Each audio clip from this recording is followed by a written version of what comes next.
Hi, I'm Miss Jan from the Plainfield Gopher Township Public Library, and today we're talking about giraffes. Let's start by taking a look at one.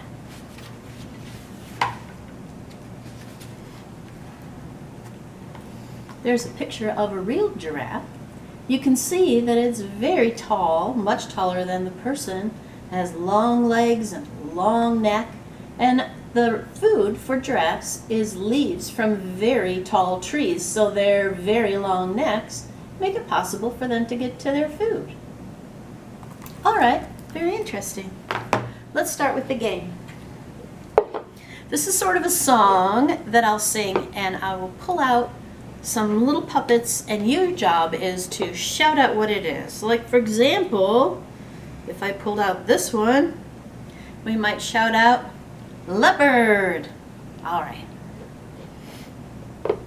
Are you ready? I think I'm ready now too. We went to the zoo one day, zoo one day, zoo one day. We went to the zoo one day, and there we saw a tiger. Yeah, let's do it again. We went to the zoo one day, zoo one day, zoo one day. We went to the zoo one day, and there we saw a koala bear. Yeah, a koala bear. One more time. Let's see if you can guess what it's going to be this time. I think that maybe you can. We went to the zoo one day, zoo one day, zoo one day. We went to the zoo one day, and there we saw a giraffe. Yeah, yay. All right, put that away. I brought along a few books I thought you might be interested in. Here's the first one. It's called Baloo and Birdie. Birdie in this story is a giraffe who lives with other giraffes. And the giraffes do the same thing all the time, always together. But one day, Birdie doesn't wake up in time, and Birdie is alone and afraid. Here's the picture I wanted to show you. And timidly, Birdie makes a new friend, and together, they go out to see what's out there. That is Baloo and Birdie. I love the stylized pictures, and that first picture with all the giraffes, and they were like this. Ooh, I just love it. All right. The second book that I want to tell you about is called One Word from Sofia. Sofia's one true desire for her birthday is a pet giraffe. But before that could happen, she'd have to convince her family, who all think it's a bad idea, then it's a good idea. And her family includes a judge, a businessman, a politician, and a grandmama who's very strict. What I like about this book is Sofia's so determined, and she's so logical in trying to prove why it's a good idea. And also this book has such wonderful, rich language in it that I just like so much. There's a sequel.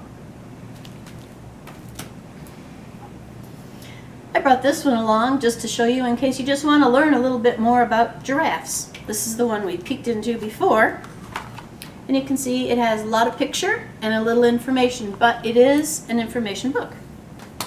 And finally, I just brought this one along in case you just like looking at pictures of cute little babies in the zoo, because it also has a giraffe in it. There it is. All right. Now, let's do a finger play. We'll do it twice, so if you don't know it, like I didn't know it until I learned it to do this, then you'll be able to join in the second time, perhaps. All right. The spotted giraffe is as tall as can be. Her lunch is a bunch of leaves off a tree. She has a long neck, and her legs are long too. She can run much faster than me, or you. Let's do it again. All right, find my words here. The spotted giraffe is as tall as can be. Her lunch is a bunch of leaves off a tree. She has a long neck and her legs are long too. She can run much faster than me. Or you. All right, very good. I printed out a fun matching game, and I will put the information about how to print it out in this movie. It's a bunch of pictures of pairs of animals, and it's basically just your usual memory type game, but with animals, including giraffes. So you can play this by yourself. A pretty young child can play it by themselves with just a few cards that match. If you have older children or you want to just make more of a game of it, you can cut out all of these and set them down upside down to play. Now, before I show you how to do it with this one, I just want to say it's pretty easy. If you have access to a printer, you can print it off, cut them apart, flip them over, and start playing.